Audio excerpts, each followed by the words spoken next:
Turn ratio का मान कितना दिया है? एक संबंधित 10 दिया है। यदि प्राइमरी वोल्टेज इतना है तो सेकेंडरी वोल्टेज बताइए। सबसे पहले क्या है? V1 का मान दिया है 110। N1 का मान कितना दिया है? 1 दिया है। N2 का मान 10 दिया है।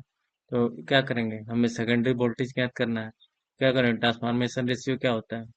V2 upon V1 equal to N2 upon N1। इसके बाद V2 बटा में 110। V1 का मान कितना दिया है? 110। उसका मान रखेंगे बटा में। N2 का मान कितना था? 10 दिया है।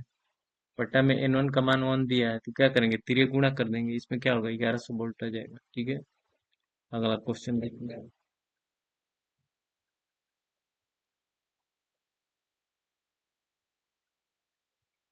एक ट्रांसफार्मर में प्राइमरी धारा इतना है, यानी I1 का मान कितना दिया है? 2 एम्पियर। सेकेंडरी धारा 0.5 एम्पियर है, यानी I2 का मान 0.5 दिया है। ठीक है, उसके बाद प्राइमरी टर्न यानी टर्न रेशियो प्राइमरी कितना दिया है? 100 दिया है।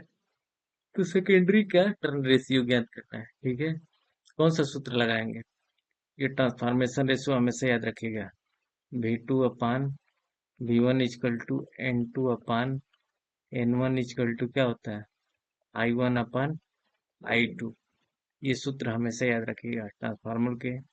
इसी पे अधिकांश क्वेश्चन होने वाले हैं। ठीक है, अब देखिए क्या करेंगे। सबसे पहले मान रखेंगे, कौन सा सूत्र लगाएंगे? N2 बटा में N1 इक्वल टू I1 बटा में I2। क्या करेंगे? N2 का मान कितना दिया है? N2 का मान ज्ञात करना है। N2 का मान ज्ञात करना है बटा N1 का मान कितना दिया है? 100 दिया है। ठीक है, बटा I1 का मान कितना दिया है? 2 दिया है। बटा में I2 कितना दिया है? 0.5। इसको सॉल्व करेंगे, क्या हो जाएगा? देखिए, नीचे ऊपर नीचे गुणा करेंगे, कितना हो जाएगा? 10 से गुणा करिए। इसको हटाने क्या करेंगे? ये हो जाएगा 20 बटा में कितना हो जाएगा? 5, यानी 4 हो जाएगा। इसको कटेंगे तो कितना हो जाएगा? 4 हो गया। ठीक है, तो 4 गुणे 100 कर देंगे। N2 कितना हो जाएगा? N2 equal to 400 turn. ठीक है, समझ में आया?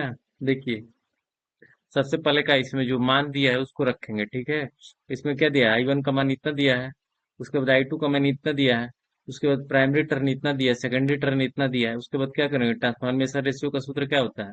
N2 upon N1 equal to I1 upon I2। इस पे रख देंगे। ठीक है, उसके बाद क्या करेंगे? दशमलव या तो फिर इस तिर्यक गुणा करके फिर दशमलव हटाइए, या तो डायरेक्ट दशमलव हटा दीजिए। ठीक है, तो इसको हटा के क्या कर दिए?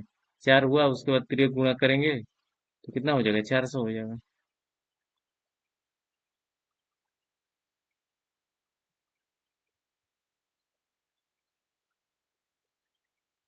अगला क्वेश्चन देखिए। एक ट्रांसफार्मर 220/110।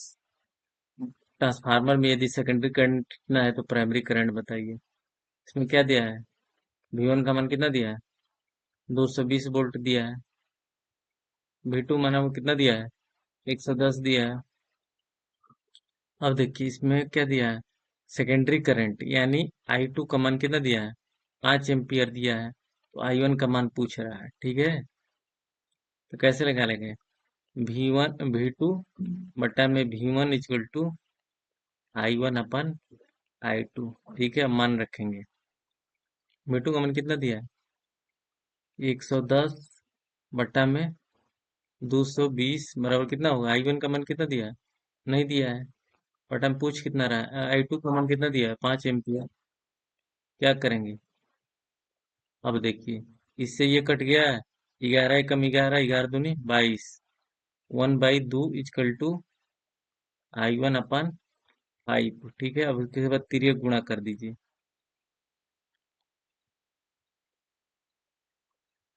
कितना हो जाएगा? 2I1 is equal to 5। तो इतना करिए, I1 इजकल टू कितना हो जाएगा? 2.5 एम्पियर। ठीक है, एम्पियर कितना हो जाएगा? 2.5 एम्पियर। ये वाला सही है। एक बार और समझ लीजिए। ठीक है, देख लीजिए। ये देखिए, इस तरह जो पहले दिया होता है वो प्राइमरी